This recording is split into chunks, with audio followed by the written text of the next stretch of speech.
सियावर रामचंद्र की, सियावर रामचंद्र की जय सिया राम। उत्तर प्रदेश की राज्यपाल आनंदीबेन पटेल,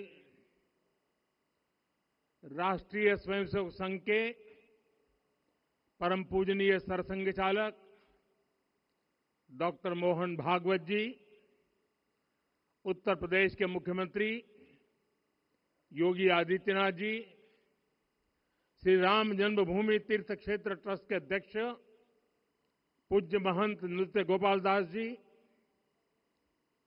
पूज्य संत समाज, यहां पधारे सभी भक्तगण, देश और दुनिया से इस ऐतिहासिक पल के साक्षी बन रहे कोटि कोटि राम भक्त, देवी और सज्जनों, आज अयोध्या नगरी भारत की सांस्कृतिक चेतना के एक और उत्कर्ष बिंदु की साक्षी बन रही है। आज संपूर्ण भारत, संपूर्ण विश्व राममय है।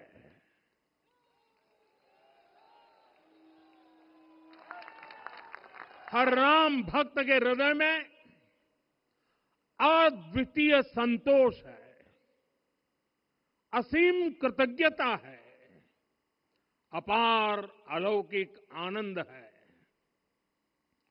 सदियों के घाव भर रहे हैं, सदियों की वेदना आज विराम पा रही है, सदियों का संकल्प आज सिद्धि को प्राप्त हो रहा है। आज उस यज्ञ की पूर्णाहुति है जिसकी अग्नि 500 वर्ष तक प्रज्वलित रही, जो यज्ञ एक पल भी आस्था से डिगा नहीं, एक पल भी विश्वास से टूटा नहीं।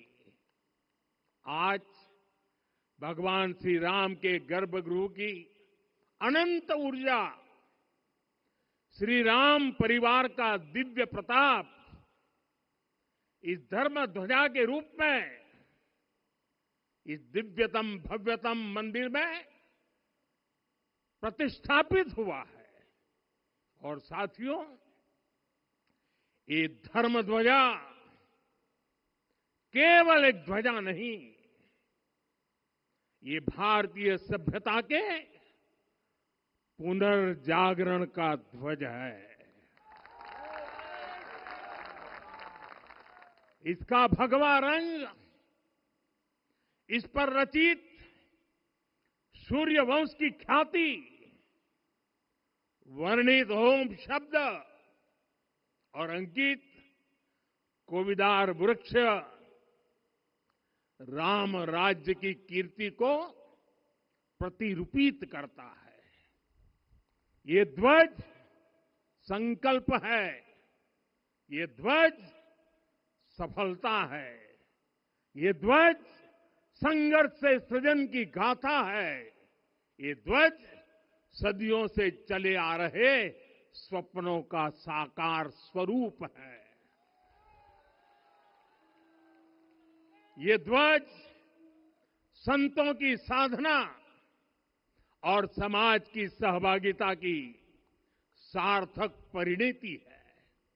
साथियों, आने वाली सदियों और सहस्त्र शताब्दियों तक ये धर्म ध्वज प्रभु राम के आदर्शों और सिद्धांतों का उद्घोष करेगा। ये धर्म ध्वज आह्वान करेगा, सत्यमेव जयते नानृतम, यानी जीत सत्य की ही होती है, असत्य की नहीं। ये धर्म ध्वज उद्घोष करेगा, सत्यम एक पदम, ब्रह्म सत्य धर्म प्रतिष्ठित, अर्थात सत्य ही ब्रह्म का स्वरूप है, सत्य में ही धर्म स्थापित है। ये धर्म ध्वज प्रेरणा बनेगा, प्राण जाए पर वचन न जाहि,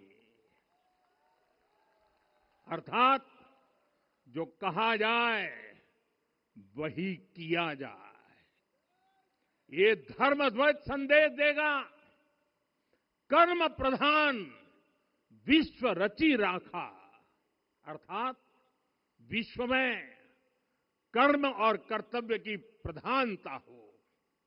ये धर्म ध्वज कामना करेगा, बैर न विग्रह आस न त्रासा, सुखमय ताहि सदा सब आशा, यानी भेदभाव, पीड़ा, परेशानी से मुक्ति, समाज में शांति और सुख हो।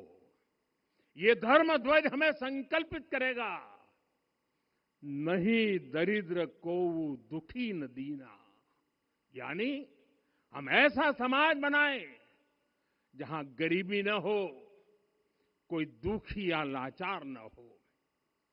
साथियों, हमारे ग्रंथों में कहा गया है, आरोपितम ध्वजम दृष्ट्वा, ये अभिनंदनित धार्मिका, ते अपि सर्वे प्रमुच्यते महापातक कोटि भी, यानी जो लोग किसी कारण मंदिर नहीं आ पाते और दूर से मंदिर के ध्वज को प्रणाम कर लेते हैं, उन्हें भी उतना ही पुण्य मिल जाता है।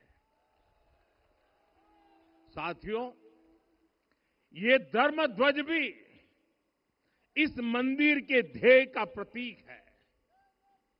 ये ध्वज दूर से ही रामलला की जन्मभूमि के दर्शन कराएगा और युगों युगों तक प्रभु श्री राम के आदेशों और प्रेरणाओं को मानव मात्र तक पहुंचाएगा। साथियों, मैं संपूर्ण विश्व के करोड़ों राम भक्तों को इस अविस्मरणीय क्षण की, इस अद्वितीय अवसर की हार्दिक शुभकामनाएं देता हूं। मैं आज उन सभी भक्तों को भी प्रणाम करता हूं, हर उस दानवीर का भी आभार व्यक्त करता हूं जिसने राम मंदिर निर्माण के लिए अपना सहयोग दिया। मैं राम मंदिर के निर्माण से जुड़े हर श्रमवीर, हर कारीगर, हर योजनाकार, हर वास्तुकार, सभी का अभिनंदन करता हूं। साथियों, अयोध्या वह भूमि है जहां आदर्श आचरण में बदलते हैं। यही वह नगरी है जहां श्री राम ने अपना जीवन पथ शुरू किया था। इसी अयोध्या ने संसार को बताया कि एक व्यक्ति कैसे समाज की शक्ति से, उसके संस्कारों से पुरुषोत्तम बनता है। जब श्री राम अयोध्या से वनवास को गए तो वे युवराज राम थे, लेकिन जब लौटे तो मर्यादा पुरुषोत्तम बनकर के आए और उनके मर्यादा पुरुषोत्तम बनने में महर्षि वशिष्ठ का ज्ञान, महर्षि विश्वामित्र की दीक्षा, महर्षि अगस्त्य का मार्गदर्शन, निषाद राज की मित्रता, मां शबरी की ममता, भक्त हनुमान का समर्पण, इन सब की अनगिनत ऐसे लोगों की महत्वपूर्ण भूमिका रही है। साथियों, विकसित भारत बनाने के लिए भी समाज की इसी सामूहिक शक्ति की आवश्यकता है। मुझे बहुत खुशी है कि राम मंदिर का दिव्य प्रांगण भारत के सामूहिक सामर्थ्य की भी चेतना स्थली बन रहा है। यहां 7 मंदिर बने हैं। यहां माता शबरी का मंदिर बना है, जो जनजातीय समाज के प्रेम भाव और आतिथ्य परंपरा की प्रतिमूर्ति है। यहां निषादराज का मंदिर बना है। ये उस मित्रता का साक्षी है जो साधन नहीं, साध्य को, उसकी भावना को पूजती है। यहां एक ही स्थान पर माता अहिल्या है, महर्षि वाल्मीकि है, महर्षि वशिष्ठ है, महर्षि विश्वामित्र है, महर्षि अगस्त्य है और संत तुलसीदास है। रामलला के साथ साथ इन सभी ऋषियों के दर्शन भी यहीं पर होते हैं। यहां जटायु जी और गिलहरी की मूर्तियां भी है, जो बड़े संकल्पों की सिद्धि के लिए हर छोटे से छोटे प्रयास के महत्व को दिखाती है। मैं आज हर देशवासी से कहूंगा कि वो जब भी राम मंदिर आए तो सप्त मंदिर के दर्शन भी अवश्य करें। ये मंदिर हमारी आस्था के साथ साथ मित्रता, कर्तव्य और सामाजिक सद्भाव के मूल्यों को भी शक्ति देते हैं। साथियों, हम सब जानते हैं हमारे राम भेद से नहीं, भाव से जुड़ते हैं। उनके लिए व्यक्ति का कुल नहीं, उसकी भक्ति महत्वपूर्ण है। उन्हें वंश नहीं, मूल्य प्रिय है। उन्हें शक्ति नहीं, सहयोग महान लगता है। आज हम भी उसी भावना से आगे बढ़ रहे हैं। पिछले 11 वर्षों में महिला, दलित, पिछड़े, अति पिछड़े, आदिवासी, वंचित, किसान, श्रमिक, युवा, हर वर्ग को विकास के केंद्र में रखा गया है। जब देश का हर व्यक्ति, हर वर्ग, हर क्षेत्र सशक्त होगा, तब संकल्प की सिद्धि में सबका प्रयास लगेगा और सबके प्रयास से ही 2047 जब देश आजादी के 100 साल मनाएगा, हमें 2047 तक विकसित भारत का निर्माण करना ही होगा। साथियों, रामलला की प्राण प्रतिष्ठा के ऐतिहासिक अवसर पर मैंने राम से राष्ट्र के संकल्प की चर्चा की थी। मैंने कहा था कि हमें आने वाले 1000 वर्षों के लिए भारत की नींव मजबूत करनी है। हमें याद रखना है, जो सिर्फ वर्तमान का सोचते हैं वो आने वाली पीढ़ियों के साथ अन्याय करते हैं।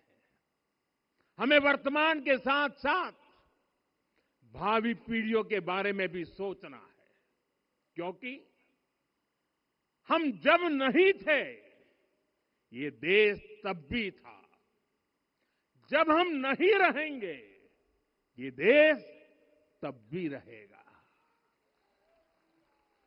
हम एक जीवंत समाज है, हमें दूरदृष्टि के साथ ही काम करना होगा। हमें आने वाले दशकों, आने वाली सदियों को ध्यान में रखना ही होगा। और साथियों, इसके लिए भी हमें प्रभु राम से सीखना होगा। हमें उनके व्यक्तित्व को समझना होगा। हमें उनके व्यवहार को आत्मसात करना होगा। हमें याद रखना होगा, राम यानी आदर्श, राम यानी मर्यादा, राम यानी जीवन का सर्वोच्च चरित्र, राम यानी सत्य और पराक्रम का संगम। दिव्य गुणे शक्र समो रामः सत्य पराक्रमः। राम यानी धर्म पथ पर चलने वाला व्यक्तित्व। रामः सत्पुरुषो लोके सत्यः सत्यपरायणः। राम यानी जनता के सुख को सर्वोपरि रखना। प्रजा सुखत्वे चंद्रस्य। राम यानी धर्म और क्षमा का दरिया। वसुधाया क्षमा गुणे है। राम यानी ज्ञान और विवेक की पराकाष्ठा। बुद्ध या बृहस्पति तुल्य। राम यानी कोमलता में दृढ़ता। मृदु पूर्वज भाषते। राम यानी कृतज्ञता का सर्वोच्च उदाहरण। कदाचन नोपकारेण कृति नैकेन तुष्यति। राम यानी श्रेष्ठ संगति का चयन।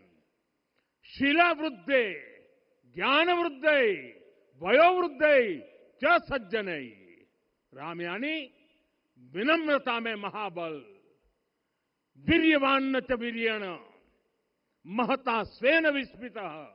राम यानी सत्य का अडिग संकल्प। न च अनुत्र कथो विद्वान। राम यानी जागरूक, अनुशासित और निष्कपट मन। निस्तिंद्र अपम्रत च स्वदोष परदोषवित। साथियों, राम सिर्फ एक व्यक्ति नहीं, राम एक मूल्य है, एक मर्यादा है, एक दिशा है। अगर भारत को साल 2047 तक विकसित बनाना है, अगर समाज को सामर्थ्यवान बनाना है, तो हमें अपने भीतर राम को जगाना होगा।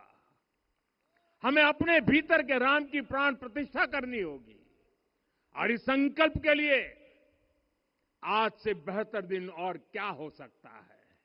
साथियों, 25 नवंबर का यह ऐतिहासिक दिन अपनी विरासत पर गर्व का एक और अद्भुत क्षण लेकर आया है। इसकी वजह है धर्म ध्वजा पर अंकित कोविदार वृक्ष। ये कोविदार वृक्ष इस बात का उदाहरण है कि जब हम अपनी जड़ों से कट जाते हैं तो हमारा वैभव इतिहास के पन्नों में दब जाता है। साथियों, जब भरत अपनी सेना के साथ चित्रकूट पहुंचे तो लक्ष्मण ने दूर से ही अयोध्या की सेना को पहचान लिया। ये कैसे हुआ, इसका वर्णन वाल्मीकि जी ने किया है। और वाल्मीकि जी ने क्या वर्णन किया है? उन्होंने कहा है, विराजित उद्गत स्कंधम कोविदार ध्वजः रथे। लक्ष्मण कहते हैं, राम, सामने जो तेजस्वी प्रकाश में विशाल वृक्ष जैसा ध्वज दिखाई दे रहा है, वही अयोध्या की सेना का ध्वज है। उस पर कोविदार का शुभ चिन्ह अंकित है। साथियों, आज जब राम मंदिर के प्रांगण में कोविदार फिर से प्रतिष्ठित हो रहा है, यह केवल एक वृक्ष की वापसी नहीं है, यह हमारी स्मृति की वापसी है, हमारी अस्मिता का पुनर्जागरण है, हमारी स्वाभिमानी सभ्यता का पुनः उद्घोष है। कोविदार वृक्ष हमें याद दिलाता है कि जब हम अपनी पहचान भूलते हैं तो हम स्वयं को खो देते हैं, और जब पहचान लौटती है तो राष्ट्र का आत्मविश्वास भी लौट आता है। और इसलिए मैं कहता हूं, देश को आगे बढ़ना है तो अपनी विरासत पर गर्व करना होगा। साथियों, अपनी विरासत पर गर्व के साथ साथ एक और बात भी महत्वपूर्ण है, और वो है गुलामी की मानसिकता से पूरी तरह मुक्ति। आज से 190 साल पहले 190 साल पहले साल 1835 में 1835 में मैकाले नाम के एक अंग्रेज ने भारत को अपनी जड़ों से उखाड़ने के बीज बोए थे। मैकाले ने भारत में मानसिक गुलामी की नींव रखी थी।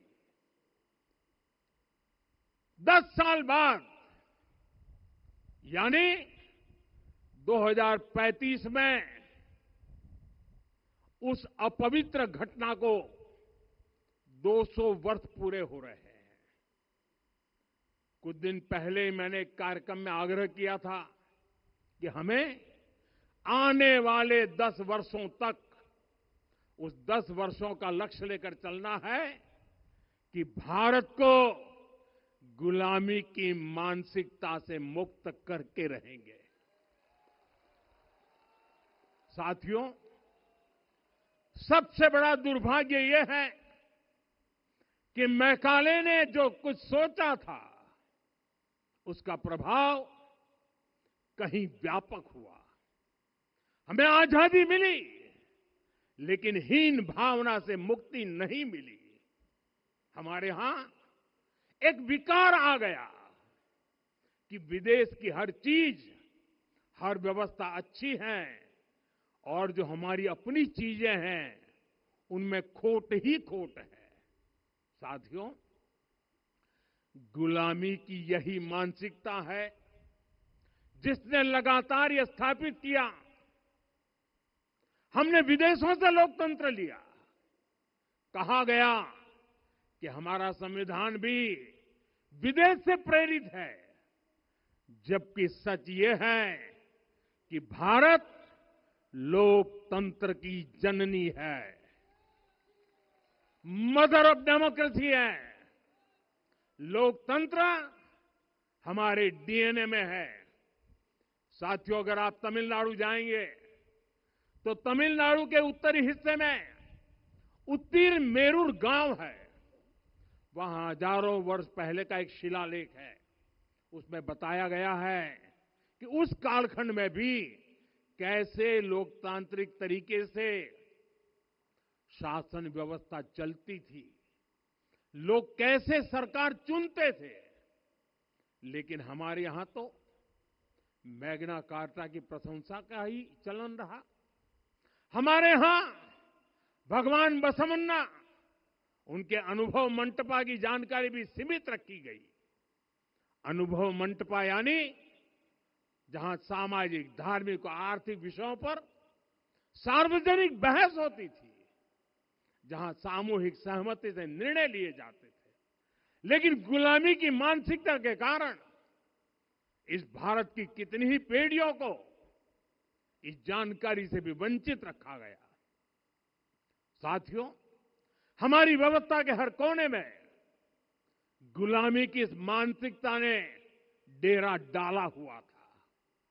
अब याद करिए, भारतीय नौसेना का ध्वज सदियों तक उस ध्वज पर ऐसे प्रतीक बने रहे जिनका हमारी सभ्यता, हमारी शक्ति, हमारी विरासत से कोई संबंध नहीं था। अब हमने नौसेना के ध्वज से गुलामी के हर प्रतीक को हटाया है। हमने छत्रपति शिवाजी महाराज की विरासत को स्थापित किया है। और ये सिर्फ एक डिजाइन में बदलाव नहीं हुआ, ये मानसिकता बदलने का क्षण था। ये वो घोषणा थी कि भारत अब अपनी शक्ति अपने प्रतीकों से परिभाषित करेगा, न कि किसी और की विरासत से। और साथियों, यही परिवर्तन आज अयोध्या में भी दिख रहा है। साथियों, ये गुलामी की मानसिकता ही है जिसने इतने वर्षों तक रामत्व को नकारा है। भगवान राम अपने आप में एक वैल्यू सिस्टम है। ओरछा के राजा राम से लेकर रामेश्वरम के भक्त राम तक और शबरी के प्रभु राम से लेकर मिथिला के पाहुन राम जी तक भारत के हर घर में, हर भारतीय के मन में और भारतवर्ष के हर कण कण में राम है। लेकिन गुलामी की मानसिकता इतनी हावी हो गई कि प्रभु राम को भी काल्पनिक घोषित किया जाने लगा। साथियों, अगर हम ठान ले अगले 10 साल में मानसिक गुलामी से पूरी तरह मुक्ति पा लेंगे और तब जाकर के ऐसी ज्वाला प्रज्वलित होगी, ऐसा आत्मविश्वास बढ़ेगा कि 2047 तक विकसित भारत का सपना पूरा होने से भारत को कोई रोक नहीं पाएगा। आने वाले 1000 वर्ष के लिए भारत की नींव तभी सशक्त होगी जब मैकाले की गुलामी के प्रोजेक्ट को हम अगले 10 साल में पूरी तरह ध्वस्त करके दिखा देंगे। साथियों, अयोध्या धाम में रामलला का मंदिर परिसर भव्य से भव्यतम हो रहा है और साथ ही अयोध्या को संवारने का काम लगातार जारी है। आज अयोध्या फिर से वह नगरी बन रही है जो दुनिया के लिए उदाहरण बनेगी। त्रेता युग की अयोध्या ने मानवता को नीति दी। 21वीं सदी की अयोध्या मानवता को विकास का नया मॉडल दे रही है। तब अयोध्या मर्यादा का केंद्र थी, अब अयोध्या विकसित भारत का मेरुदंड बनकर उभर रही है। साथियों, भविष्य की अयोध्या में पौराणिकता और नूतनता का संगम होगा। सरयू जी की अमृत धारा और विकास की धारा एक साथ बहेगी। यहां आध्यात्म और आर्टिफिशियल इंटेलिजेंस दोनों का तालमेल दिखेगा। राम पथ, भक्ति पथ और जन्मभूमि पथ से नई अयोध्या के दर्शन होते हैं। अयोध्या में भव्य एयरपोर्ट है। अयोध्या में आज शानदार रेलवे स्टेशन है। वंदे भारत और अमृत भारत एक्सप्रेस जैसी ट्रेनें अयोध्या को बाकी देश से जोड़ रही हैं। अयोध्या वासियों को सुविधाएं मिले, उनके जीवन में समृद्धि आए, इसके लिए निरंतर काम चल रहा है। साथियों, जब से प्राण प्रतिष्ठा हुई है तब से लेकर आज तक करीब करीब 45 करोड़ श्रद्धालु यहां दर्शन के लिए आ चुके हैं। ये वो पवित्र भूमि है जहां 45 करोड़ लोगों के चरण रज पड़े हैं और इससे अयोध्या और आसपास के लोगों की आय में आर्थिक परिवर्तन आया है, वृद्धि हुई है। कभी अयोध्या विकास के पैमानों में बहुत पीछे थी, आज अयोध्या नगरी यूपी के अग्रणी शहरों में से एक बन रही है। साथियों, 21वीं सदी का आने वाला समय बहुत महत्वपूर्ण है। आजादी के बाद के 70 साल में भारत विश्व की 11वीं सबसे बड़ी अर्थव्यवस्था बना। 70 साल में 11वीं। लेकिन पिछले 11 साल में ही भारत विश्व की 5वीं सबसे बड़ी अर्थव्यवस्था बन चुका है। और वो दिन दूर नहीं जब भारत विश्व की 3री सबसे बड़ी अर्थव्यवस्था भी बन जाएगा। आने वाला समय नए अवसरों का है, नई संभावनाओं का है और इस अहम कालखंड में भी भगवान राम के विचार ही हमारी प्रेरणा बनेंगे। जब श्री राम के सामने रावण विजय जैसा विशाल लक्ष्य था, तब उन्होंने कहा था, सौरज धीरज ते ही रथ चाका, सत्यशील दृढ़ ध्वज पताका, बल विवेक दम परहित गोरे, क्षमा कृपा समता रजु जोरे। यानी रावण पर विजय पाने के लिए जो रथ चाहिए, शौर्य और धैर्य उसके पहिए हैं, उसकी ध्वजा सत्य और अच्छे आचरण की है, बल विवेक संयम और परोपकार इस रथ के घोड़े हैं। लगाम के रूप में क्षमा दया और समता है जो रथ को सही दिशा में रखते हैं। साथियों, विकसित भारत की यात्रा को गति देने के लिए ऐसा ही रथ चाहिए, ऐसा रथ जिसके पहिए शौर्य और धैर्य हो, यानी चुनौतियों से टकराने का साहस भी हो और परिणाम आने तक दृढ़ता से डटे रहने का धैर्य भी हो। ऐसा रथ जिसकी ध्वजा सत्य और सर्वोच्च आचरण हो, यानी नीति नियत और नैतिकता से समझौता कभी न हो। ऐसा रथ जिसके घोड़े बल विवेक संयम और परोपकार हो, यानी शक्ति भी हो बुद्धि भी हो अनुशासन भी हो और दूसरों के हित का भाव भी हो।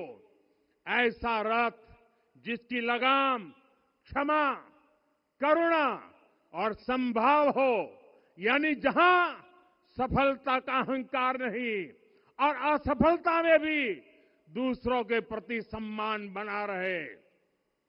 और इसलिए मैं आदरपूर्वक कहता हूं, ये पल कंधे से कंधा मिलाने का है, ये पल गति बढ़ाने का है। हमें वो भारत बनाना है जो राम राज्य से प्रेरित हो, और ये तभी संभव है जब स्वयं हित से पहले देश हित होगा, जब राष्ट्र हित सर्वोपरि रहेगा। एक बार फिर आप सभी को बहुत बहुत शुभकामनाएं देता हूं।